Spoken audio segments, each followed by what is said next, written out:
অবশ্যই চেঞ্জেবল ছিল। আমার কাছে মনে হয় যে আজকের উইকেটটা ভালো ছিল।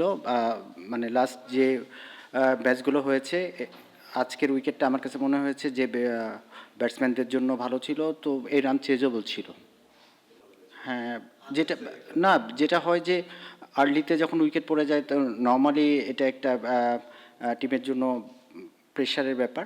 তো ওইটাও আমরা ওভারকাম করেছিলাম। ইমন খুব ভালো খেলছিল, ওটার সাথে স্যাম বিলিংস খুব ভালো পার্টনারশিপ করছিল। তো এটা একটা রানিং পয়েন্ট বলতে পারেন যে ইমনের রান আউট। ও আমার কাছে মনে হয় মঈন আলী এবং স্যাম বিলিংসের ব্যাক টু ব্যাক উইকেট আমাদেরকে অনেক দূর পিছিয়ে দিয়েছে। অবশ্যই ছিল। আপনারা জানেন যে লাস্ট ম্যাচ যেটা আমাদের গতকাল যেটা খেলেছি, তো ওইটাও কিন্তু আমরা, আমাদের আশা ছিল, হোপ ছিল আমরা আসলে শেষ পর্যন্ত চেষ্টা করব। তো অবশ্যই ছিল, এবং আপনারা জানেন যে খালেদ বিগ হিটার। তো দুইটা দুইটা যদি ছয় হয়ে যেত তাহলে খেলাটাই সিনারিওটা অন্যরকম হয়ে যেত। তো আমরা আশাই ছিলাম আসলে। যেটা যেটা ছিল যে খেলাটা মিরাজ যেটা প্ল্যান করেছিলাম আমরা, যে খেলাটায় যে অবস্থায় ছিল যে খেলাটার আরেকটু ডিপে নিয়ে যায়, আরেকটু ডিপে নিয়ে গেলে আমাদের নিচের যে স্লগাররা আছে বা জানেন যে ক্রিস খুব ভালো হিটার। তো আমরা চিন্তা করছিলাম যে খেলাটা যদি ওরা আরেকটু, ও আর আফিফ মিলা যদি আরেকটু ডিপে নিয়ে যায় তাহলে খেলাটা আমাদের জন্য সহজ হবে এবং আমাদের ভালো চান্স থাকবে। হ্যাঁ, আপনারা দেখবেন যে পুরা টুর্নামেন্ট জুড়ে আমরা ব্যাটসম্যানরা ধারাবাহিক ছিল না। আমাদের বোলিং ইউনিট আসলে ডিসিপ্লিন ছিল। ভালো বোলিং করেছে। যে প্ল্যান করতাম সেই প্ল্যানের মধ্যে থাকতো, এবং আমি বলব যে বোলিং ইউনিট খুবই ভালো ছিল। ব্যাটিংটা ধারাবাহিক ছিল না। আমার কাছে মনে হয় যে আমরা টপ অর্ডার নিয়ে সবসময় স্ট্রাগল করেছি। তো ওই টপ অর্ডারটা যদি আপনারা জানেন টি-20-তে প্রথম 6 ওভারে খুবই ইম্পর্টেন্ট। তো ওই জায়গাটা দেখা যেত কিছু ম্যাচে আমরা আসলে মোমেন্টাম ওইভাবে ক্রিয়েট করতে পারি নাই। তো এটা আসলে আমাদের ওপেনারদের যারা আমরা নিয়েছিলাম তাদের পরে ট্রাস্ট ছিল। জানেন যে রনি তালুকদার বা জাকির যারাই খেলেছেন এখনও, তুষার। তো আমরা যে ধারাবাহিকতাটা ওদের কাছে আশা করেছিলাম ওই ধরনের পারফরমেন্স আসলে তারা তৈরি দিতে পারে নাই।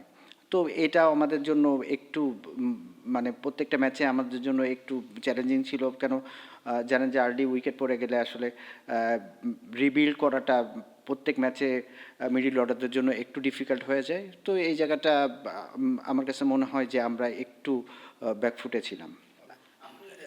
শুনেন, আম, যারা মানে এটা বোর্ডে যেহেতু আমি চাকরি করি এবং প্লেয়ার, ন্যাশনাল প্লেয়াররা আমার কাছে আসে এবং প্র্যাকটিস করে, যে কোনো জিনিস ইমপ্রুভ করতে গেলে কিন্তু আসলে ওইটা ফাইন্ড আউট করা, এবং এটা একটা দীর্ঘ সময়ের ব্যাপার। একটা টুর্নামেন্টের ভিতরে আসলে ইটস এ ডিফিকাল্ট, কারো টেকনিক্যাল কোনো অ্যাডজাস্টমেন্ট থাকলে বা কোনো এরিয়াতে আসলে ইমপ্রুভ করতে হলে তার আলাদা করে প্র্যাকটিস করাইতে হয় এবং অনেক সময় সাপেক্ষ ব্যাপার। তো এইটা, এবং এবার জানেন যে বিপিএল 1 মাসের মধ্যে আসলে খুবই ব্যাক টু ব্যাক ম্যাচ ছিল। তো এই ধরনের কাজ করাটা খুবই ডিফিকাল্ট, স্পেশালি ব্যাটিংয়ে।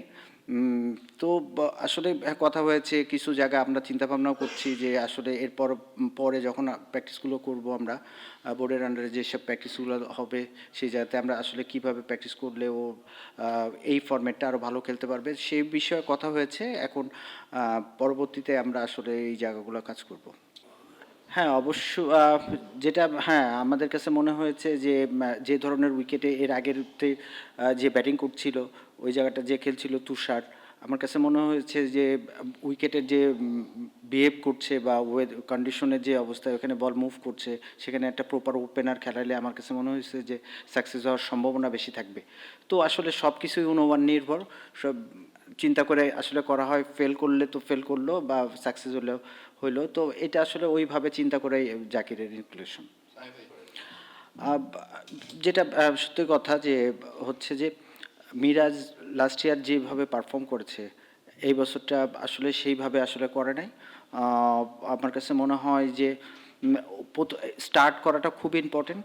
আপনি যখন একটা টুর্নামেন্ট শুরু করবেন, এবং আমাদের জানেন যে সিলেটে ব্যাক টু ব্যাক খেলা ছিল, আসলে ওই ধরনের চিন্তা করারও যে একটু চিন্তা করে আবার যে ব্যাক করবে, রিব্যাক করবে, এই ধরনের আসলে ওই রকম সময়ও ছিল না। তার মধ্যে ক্যাপ্টেন্সির প্রেশার তো একটা ছিলই। তো সব কিছু মিলায় আমার কাছে মনে হয় যে মানসিকভাবেও ও আসলে খুব মানে যে সেটেল ডাউন বা খুব কাম অবস্থায় ছিল না। বিভিন্ন ধরনের ইস্যুস ছিল এর ভিতরে, আপনারা জানেন সেটা। তো সব কিছু মিলায় আমার কাছে মনে হয় যে ও আসলে একটা যে পারফর্ম করছে না, একটা পারফরমেন্সের পিছনে কিন্তু শুধু স্কিল আমি যদি চিন্তা করি এটাও ঠিক না, এটার সাথে সাথে ওর মেন্টাল স্টেটটা কী অবস্থার মধ্যে আছে বা কিসের মধ্যে যে যাচ্ছে এগুলোও ইম্পর্টেন্ট, বা টিমের রেজাল্টটা কেমন হচ্ছে, টিম কেমন খেলছে, এগুলো আসলে এফেক্ট ছিল। তো সব কিছু মিলে আমার কাছে মনে হয় যে যে ধরনের পারফর্ম করে নর্মালিও এই ধরনের পারফরমেন্স করতে পারে না। তো এটা টিম ক্যাপ্টেন লিডিং, আসলে আমরা চাই যে, এবং ও মিরাজ সবসময় লিড করে। তো আমাদের কাছে এটাও একটা মনে করেন যে যেহেতু ওর পারফরমেন্সটা ওই রকম ছিল না, তো এটা একটু আমাদের জন্য একটু ইয়ে ছিল। নর্মালি আমরা যখন খেলা শুরু করি তখন প্রথমে সবারই যেটা থাকে যে আমরা আসলে কোয়ালিফায়ারে আসবো এবং ভালো অবস্থা থেকে আসলে শেষ করবো। কোয়ালিফায়ার ম্যাচ যখন শুরু হয়ে যায় তখন কিন্তু আসলে প্রত্যেকটা ম্যাচই আসলে একটা একটা আলাদা ম্যাচ। প্রিভিয়াসের যে ম্যাচগুলো আছে ওইগুলোর সাথে আসলে এটার কোনো কম্পেয়ার করা যায় না। তো আমার কাছে মনে হয়েছে যে আমরা যখন লাস্ট খেলছি এবং আপনারা জানেন যে স্যাম বিলিংস আসছে বা ক্রিস ওকস আসছে, তো আমাদের টিমটা ব্যালেন্স ছিল।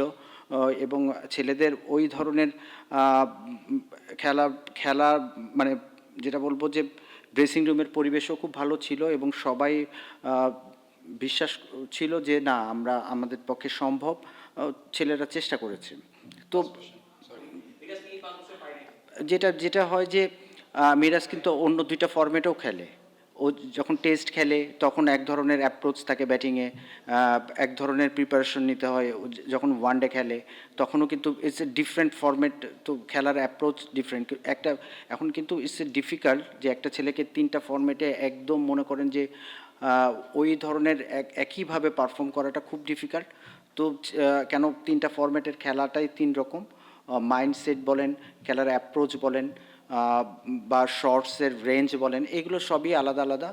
তো দেখা যায় যে একটা ফরম্যাট থেকে আরেকটা ফরম্যাটে যখন যাচ্ছে চেষ্টা করছে সে আসলে কিভাবে এই আপনারা জানেন যে দুইটা ফরম্যাটে ব্যাটিং বেশ মানে যে ধরনের ইম্প্যাক্ট রাখা উচিত টিমে সেই ধরনের ব্যাটিংই সে করে। একটা ফরম্যাটে চেষ্টা করছে যে কিভাবে আরেকটু ইমপ্রুভ করা যায়।